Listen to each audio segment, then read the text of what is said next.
Hello, നമസ്കാരം.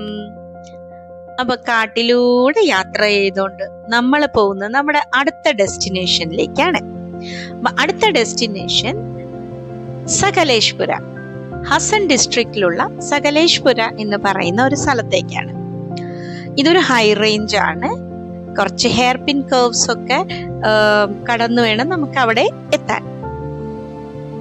Forest reserved ഏരിയയും കൂടിയാണ്. അപ്പൊ അതിൻ്റെതായ ചെറിയ ചെറിയ സെക്യൂരിറ്റി ചെക്സ് ഒക്കെ നമുക്ക് കാണാൻ പറ്റും. തണുത്ത പ്രദേശമായതുകൊണ്ട് ഒരുപാട് കോഫി പ്ലാന്റേഷൻസും കാർഡമം പ്ലാന്റേഷൻസും ഒക്കെയാണ് ഇവിടെ ഉള്ളത്. അപ്പൊ സകലേഷ്പുരയിൽ നമ്മൾ പോകുന്ന ഒരു ഹിസ്റ്റോറിക്കൽ സൈറ്റ് വിസിറ്റ് ചെയ്യാനാണ്. ഒരു ഫോർട്ട്, മഞ്ചറാബാദ് എന്ന് പറയുന്ന ഒരു ഫോർട്ട്. ഈ ഫോർട്ട് പണിതിരിക്കുന്നത് ടിപ്പു സുൽത്താനാണ്. നമ്മള് കൊച്ചിലെ DD1 സൺഡേസിൽ ഒരു പ്രോഗ്രാം ഇല്ലായിരുന്നോ, the sword of Tipu Sultan എന്ന് പറഞ്ഞൊരു 80s കിഡ്സിനൊക്കെ അറിയായിരിക്കും, കണ്ടു കാണും ആ സീരിയലൊക്കെ. അപ്പൊ ആ ടിപ്പു സുൽത്താന്റെ ഒരു മിലിറ്ററി ഔട്ട് പോസ്റ്റ് ആണ് ഈ മഞ്ചറാബാദ് ഫോർട്ട്. അപ്പൊ താഴെ, അതായത് NH75 നമ്മൾ യാത്ര ചെയ്ത് വന്നത്. അപ്പൊ അവിടെ വണ്ടി പാർക്ക് ചെയ്ത് നമ്മൾ നേരെ ഫോർട്ടിന്റെ അടുത്തെത്തി. ഇവിടെ വന്നപ്പോഴാണ് ഗൂഗിൾ MI നമ്മളെ പറ്റിച്ച വിവരം നമ്മൾ അറിയുന്നത്. അതായത് ഈ പടികൾ മൊത്തം കേറിയിട്ട് വേണം അവിടെ എത്താൻ. 1-2 സ്റ്റെപ്സ് ഒന്നും അല്ല കേട്ടോ, ടോട്ടൽ 252 സ്റ്റെപ്സ് വേണം കയറാൻ. അപ്പൊ ഞങ്ങൾ ഇവിടെ താഴെ ഒരു ചെറിയ ഡിസ്കഷൻ നടത്തി, കയറണോ വേണ്ടയോ. അവസാനം ഞങ്ങളൊരു തീരുമാനത്തിലെത്തി. എന്തായാലും ഇത്രയും ദൂരം വന്നതല്ലേ, കേറി കണ്ടേച്ചും വരാം എന്ന് പറഞ്ഞ് ഞങ്ങൾ മല കയറ്റം തുടങ്ങി. അപ്പൊ മാമൻ പറഞ്ഞു, ഞാൻ ഇവിടെ വെയിറ്റ് ചെയ്തോളാം, ഞാൻ എന്തായാലും ഈ ഫുൾ പടികൾ കയറി മേളിലോട്ട് വരുന്നില്ല. അപ്പൊ അവിടെ ഒരു വെയിറ്റിംഗ് ഷെഡ് ഉണ്ട്, അവിടെ മാമൻ ഇരുന്നോളാന്ന് പറഞ്ഞു. അങ്ങനെ ഞങ്ങൾ പതുക്കെ പടിയൊക്കെ കയറി ഫോർട്ട് കാണാൻ വേണ്ടി പൊക്കോണ്ടിരിക്കുകയായിരുന്നു. പക്ഷെ 10 മിനിറ്റ് നടക്കുമ്പോൾ വീണ്ടും ഞങ്ങൾ കുറച്ചു നേരം റെസ്റ്റ് എടുക്കും, വീണ്ടും 10 പടി കയറും, വീണ്ടും റെസ്റ്റ് എടുക്കും. അങ്ങനെ നടന്നും റെസ്റ്റ് എടുത്തും ഞങ്ങൾ അവസാനം ഫോർട്ടിന്റെ അടുത്തെത്തി. അപ്പ ഇപ്പോഴാണ് ഒരു സമാധാനമായത്.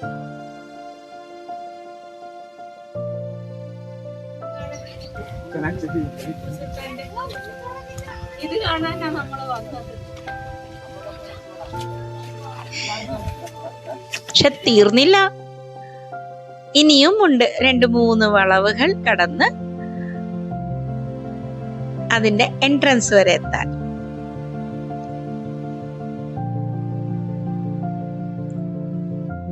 ഇത് സ്ട്രെയിറ്റ് ആയിട്ട് വെക്കാത്തത് പെട്ടെന്നൊരു അറ്റാക്ക് ഉണ്ടാവാതിരിക്കാൻ വേണ്ടിയിട്ടാണ്.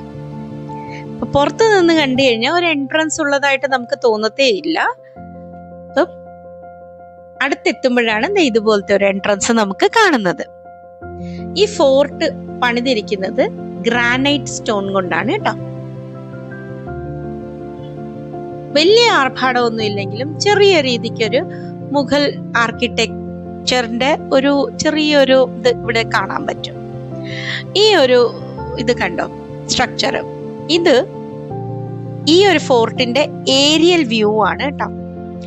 ഈ ഫോർട്ട് ഒരു സ്റ്റാർ ഷേപ്പിലാണ് ഉള്ളത്.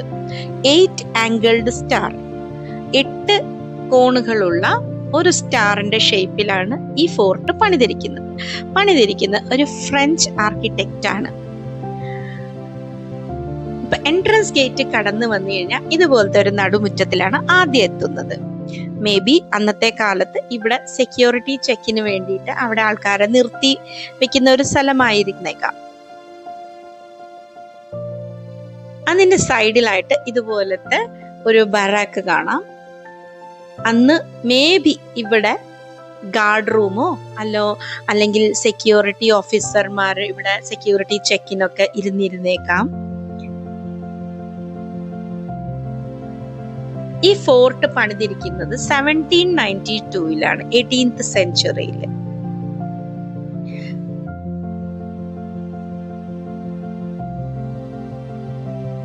അത്രയും വർഷത്തെ പഴക്കമുണ്ട് ഈ ഫോർട്ടിന്. ഇപ്പോൾ ഈ ഫോർട്ട് ആർക്കിയോളജിക്കൽ സർവേ ഓഫ് ഇന്ത്യയുടെ കെയറിലാണ്. അവരാണ് ഇത് പ്രിസർവ് ചെയ്യുന്നത്.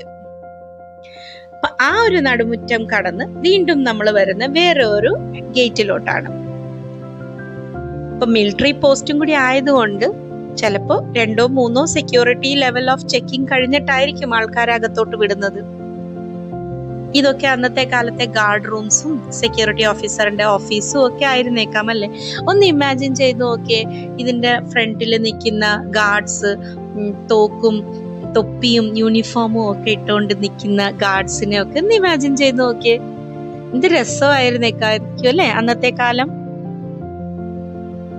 അവന്റെ അടുത്ത എൻട്രൻസ് ഗേറ്റും കടന്ന് നമ്മൾ എത്തുന്നത് ലിറ്ററലി അപ്പോഴാണ് നമ്മൾ ഇതിനകത്ത് ഫോർട്ടിനകത്ത് എത്തുന്നത്. അപ്പൊ ഞാൻ നേരത്തെ പറഞ്ഞ കണക്ക് ഫോർട്ട് ഒരു സ്റ്റാർ ഷേപ്പിലാണ് ഉള്ളത്, ഏരിയൽ വ്യൂ. അപ്പൊ ആ സ്റ്റാർ ഷേപ്പിന്റെ എല്ലാ ആംഗിൾസും ഇങ്ങനെ ദൂരെ നിന്ന് നമുക്ക് കാണാൻ പറ്റും.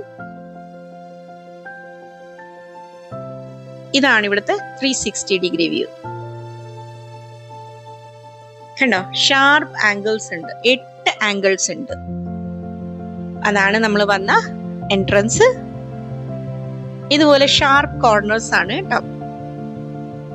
ഇതൊക്കെ ഗാർഡ് റൂംസ് ആയിരുന്നേക്കാം അന്നത്തെ കാലത്തെ. ചിലത് മെസ് ഉണ്ടാവാം ഇതിനകത്ത്, ഫുഡൊക്കെ പ്രിപ്പയർ ചെയ്യുന്ന സ്ഥലം. പിന്നെ ഇതിന്റെ സെന്ററിൽ കാണുന്ന ഈ ഒരു സ്ട്രക്ചർ ഒരു വാട്ടർ ടാങ്ക് ആണ്. അതായത് മഴവെള്ളമൊക്കെ ഇവിടെയായിരുന്നു സ്റ്റോർ ചെയ്തുകൊണ്ടിരുന്നത്. അപ്പം മഴ പെയ്യുമ്പോൾ ഇതിനകത്ത് വെള്ളം ഓട്ടോമാറ്റിക്കലി സ്റ്റോർ ആകും. ആൻഡ് ആ വെള്ളം പിന്നെ ഈ ബാരക്കിലുള്ള ഈ ഫോർട്ടിലുള്ള മിലിറ്ററി പേഴ്സൺസിന് യൂസ് ചെയ്യാൻ പറ്റുന്ന രീതിക്ക് അതിനെ പ്രിസർവ് ചെയ്തുകൊണ്ടിരുന്നു. ഒരു സ്റ്റെപ്പ് വെൽ പോലെയാണ് കേട്ടോ അത് പണിതിരിക്കുന്നത്.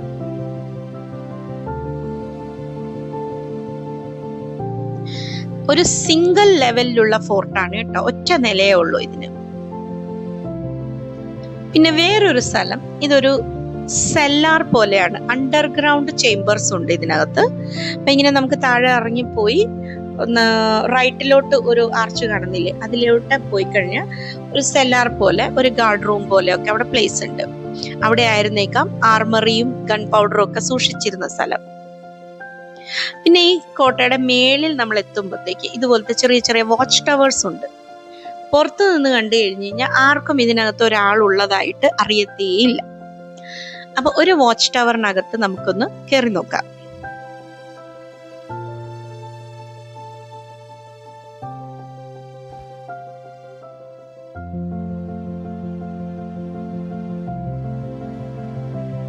ഇതിനകത്ത് ഇങ്ങനെ ഒരാൾക്ക് നിവർന്ന് വരാൻ പറ്റത്തില്ല, കുനിഞ്ഞും ചെരിഞ്ഞും ഒക്കെ വരാൻ പറ്റത്തുള്ളൂ. വന്നു കഴിഞ്ഞു കഴിഞ്ഞാൽ ഒരു ബാൽക്കണി പോലത്തെ ഒരു ചെറിയൊരു ഏരിയ, 1 or 2 സോൾജേഴ്സിന് അറ്റ് എ ടൈം നിൽക്കാൻ പറ്റും. അതാണ് നമ്മൾ വന്ന എൻട്രൻസ്. അവിടെ മേളിൽ കൂടെ പിള്ളേർ നടന്നു പോകുന്ന കണ്ടോ? നമ്മളുമായിട്ട് യാതൊരു ബന്ധവും ഇല്ല അവർക്ക്. ഓക്കെ, ഇപ്പൊ ഇതാണ് ഇവിടത്തെ വ്യൂ. അങ്ങ് ദൂരെ നമുക്ക് സകലേശ്പുര ടൗൺ ഒക്കെ കാണാം. പിന്നെ മഞ്ഞില്ലാത്ത സമയമാണെങ്കിൽ ചില സമയം നമുക്ക് അറബിക്കടൽ വരെ കാണാൻ പറ്റും എന്നാണ് പറയുന്നത്. ഇതുപോലത്തെ സ്റ്റീപ്പായിട്ടുള്ള ഫോർട്ടാണ്. അപ്പൊ ഇതൊക്കെയാണ് ഇവിടുത്തെ കാഴ്ചകള്. ഇപ്പൊ കുറച്ചു നേരം ഫോട്ടോ എടുത്ത് റിലാക്സ് ചെയ്ത് ഞങ്ങൾ താഴെ ഇറങ്ങി. താഴെ അച്ഛൻ വെയിറ്റ് ചെയ്യുന്നുണ്ടല്ലോ. അപ്പൊ എന്തായാലും ഉച്ച കഴിഞ്ഞു, മണി 2-2:30 നല്ല വിശപ്പുണ്ട്. അപ്പൊ ഏതെങ്കിലും ഒരു നല്ല ഹോട്ടലും നോക്കിയാണ് ഇനി അടുത്ത യാത്ര. ഉച്ച ഭക്ഷണം കഴിഞ്ഞ് അടുത്ത ഡെസ്റ്റിനേഷനിലേക്ക് പോണം. പിന്നെ കാണാം. ബൈ.